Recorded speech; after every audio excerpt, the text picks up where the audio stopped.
नमस्कार दोस्तों, स्वागत है आपका आपके अपने यूट्यूब पर। जैसा कि आप लोग स्क्रीन पे देख पा रहे हैं, आज के हमारे चैप्टर 10 का पार्ट 2 होने वाला है। पार्ट 1 में हमने हाविंग प्रिंसिपल के बारे में पढ़ा था। हमने देखा था कि हाविंग प्रिंसिपल कैसे स्ट्रोक्स के ऊपर अप्लाई होता है। आज इस वीडियो को और चैप्टर को खत्म करते हैं। तो देखिए, ये था आपका डबलिंग हाविंग प्रिंसिपल। क्या सीखा था? वर्ड आएगा उसको माफ कर देंगे और डी बाद वर्ड के बाद वो हाफ कर देंगे। यहाँ पर कुछ शॉर्ट फॉर्म्स थी जिनके मैं चेंज करवाई थी। एक्चुअली बेसिक प्लस एडवांस की है, जो शॉर्ट फॉर्म्स या फ्रेजेस एडवांस लेवल पर हम आप लोगों को सिखा।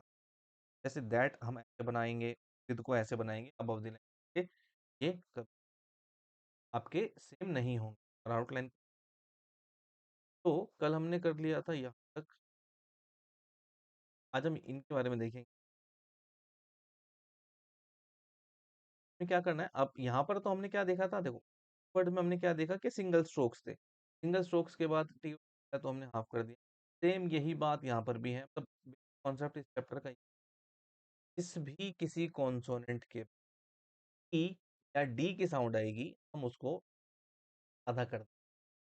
और द स्टोरी यही है और आपको एक्स्ट्रा कुछ भी नहीं करना। किसको डार्क करेंगे, किसको लाइट करेंगे, जब हम स्पीड पे डिक्टेशन लिखते हैं कुछ याद नहीं रहे और इतनी ज्यादा यूज। मतलब मेन कॉन्सेप्ट क्या है? मेन कॉन्सेप्ट ये है कि टी और डी साउंड आएगी इस किसी भी कॉन्सोनेंट के बाद, चाहे मीनिंग में हो, हम उसको हाफ कर दें। चाहे वो स्ट्रेट स्ट्रोक्स का हो, कर्व स्ट्रोक्स का हो या फिर हॉरिजॉन्टल। ठीक है, कुछ वर्ड आपको बता देता हूँ। एक और मैं आपको ना थोड़ी अलग चीज बता देता हूँ। तो शॉर्ट फॉर्म्स वाली वर्ब होती है, सेकंड फॉर्म, थर्ड फॉर्म, जहाँ पर भी ईडी आता है ना तो पार्ट लेते हैं। पता क्या है क्या पर्पस है? इससे हमें पता चलता है कि यहाँ पे ईडी की साउंड आई है, अटैच्ड। या तो इसको पूरा बना के हम पार्ट लेंगे। छोटा बनाएंगे ना तो कभी कभी आउटलाइन खराब हो जाती है तो हमें पता नहीं चल पाता। पर लेकिन जब आप अटैच ऐसे बनाओगे और अटैच जब आपको पता रहेगा कि पार्ट लेना है, ये रहती है, याद रहती है और ये स्पीड में भी काम करती है। आपका एंगेज्ड आ, ठीक है। नॉर्मल एंगेज कैसे बनेगा? एंगेज्ड आ जाएगा तो कट जाएगा। ये सिर्फ ईडी, ये वर्ब की आपकी जो थर्ड फॉर्म होती है, सेकंड थर्ड वाली, उसमें अप्लाई होता है। ठीक है, वेटिंग देखो, जैसे एक वर्ड आया यहाँ पे वेट, तो वे टी टी आया तो क्या हो गया? सिंपल सा कॉन्सेप्ट है। साउंड जिस भी कॉन्सोनेंट के बाद आएगी वो लेंथ में हम, ठीक, बिल्कुल भी बुक की लैंग्वेज पे नहीं जा रहा हूँ मैं आपको। नॉर्मल जो बोलचाल की भाषा यूज करते हैं उसको सिखाने की कोई आसान आपको नहीं। होप ये क्लियर हो गया होगा आपका। एक चीज हो, देखो हाविंग में हम क्या कर रहे हैं? वो हाफ कर रहे हैं ना। अब थर्ड प्लेस का क्या रूल है भाई? थर्ड प्लेस का तो रूल है कोई सिंगल स्ट्रोक होगा तो वो ऐसे बनेगा, इतना लाइन के ऊपर हिट हो जाएंगे करके जो बोलोगे। पर लेकिन अगर वर्ड की हाविंग कर दी है तो वो लेंथ में ऑलरेडी आधा हो जाएगा। अगर मैं इस आधे हाविंग करूंगा ऐसे, मुझसे पढ़ा जाएगा तो जैसे पढ़ सकता हूँ, पढ़ा जाएगा। तो इसी करने की ये रूल बनाया गया था। कोई ऐसा वर्ड है जो थर्ड प्लेस पे जाना है और उसके बाद टी और डी की साउंड आ रही है उस कौन बाद, हम उसको लाइन पर बनाएंगे और थर्ड प्लेस का वोवल लगा देंगे। इससे हमें ये पता चलेगा कि थर्ड प्लेस वोवल के साथ बना है। एक हमारा होता है डिड। ठीक है, फुल समझ आया? थर्ड प्लेस का कोई वर्ड होगा, हाविंग हम करते और थर्ड प्लेस का वोवल लगा देते या ऊ का इसमें वर्ड कौन सा साउंड देगा। ठीक है, क्योंकि अगर इसको काट के लिखे ऑलरेडी वो छोटा है, नजर ही नहीं आएगा कितना लाइन। ये रीजन है इस रूल। ठीक है, बहुत ही लाइट मैं लैंग्वेज यूज कर रहा हूँ ताकि आप लोग से समझ। और अब देखो क्या क्या हुआ। वही फिर से घूम फिर के सारी वही बातें टी और डी की रहेंगी। जब भी कभी अब जैसे लिखा है डाउट, तो डी के बाद फिर से साउंड किसकी है, डी है, बाद वाली साउंड को याद रखेंगे। और इसके साथ उन्होंने दिप्थोंग और जोड़ दिया है। ठीक है, जैसे डाउट ऐसे, आउट, क्यूट, क्यूड, हम ऐसे बनाएंगे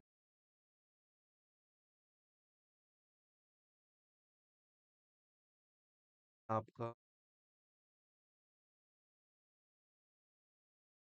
देखो अपवर्ड आर कैसे बनता है, अपवर्ड आर बनता है ऐसे। अब कभी कोई ऐसे वर्ड आया आर के बाद टी की, तो मान लो चल आर आता है, ठीक। तो और अपवर्ड अपवर्ड आर बनेगा, और वो छोटा हो जाएगा, आर के बाद टी की साउंड आ रही हो, ये कंफ्यूजन क्रिएट हो जाएगी। अगर वो अपवर्ड हुआ तो ऐसे बनेगा, और अगर लाइन पे हुआ तो ऐसे बनेगा, क्योंकि थर्ड प्लेस और सेकंड प्लेस पे ही बनते हैं। सेकंड प्लेस के और थर्ड प्लेस वोवल वाले वर्ड होते हैं, हाविंग में वो लाइन पे बनते हैं। तो अब होगी कंफ्यूजन क्या होगी, इसको हम एंड पढ़ेंगे, शॉर्ट फॉर्म है, इसको हम शुड पढ़ लेंगे कि नहीं। तो इसी कंफ्यूजन दूर करने के क्या रूल बनाया गया, आर के बाद जब कभी टी आए तो हम का नहीं करेंगे, का बनाएंगे, रेड, राइट, टू। ठीक है, क्लियर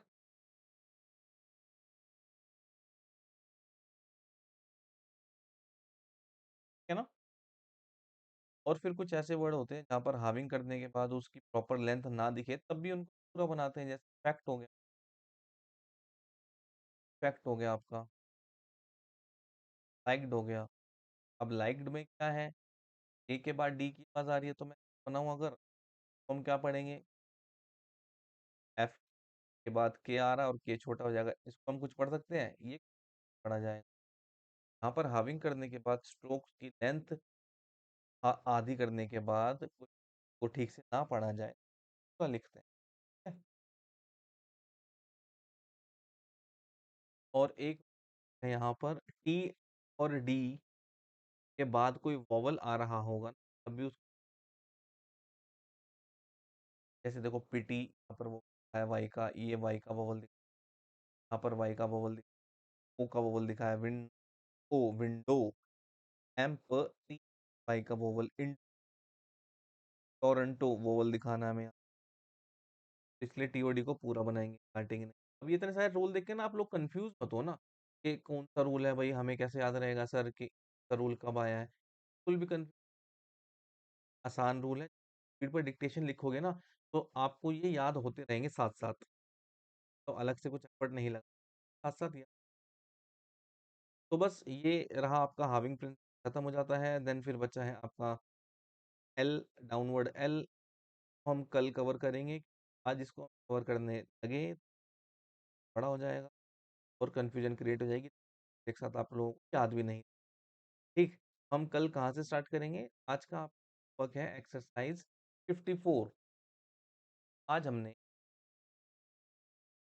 चैप्टर 10 में पार्ट 2 में एक्सरसाइज तक कंप्लीट कर ली है। ठीक है, कल हम डाउनवर्ड आर सीखेंगे, पता हम देखेंगे कौन कौन सी, तो होप ये वीडियो आप लोगों को लाइक करें, शेयर करें, सब्सक्राइब करें, सब्सक्राइब नहीं करते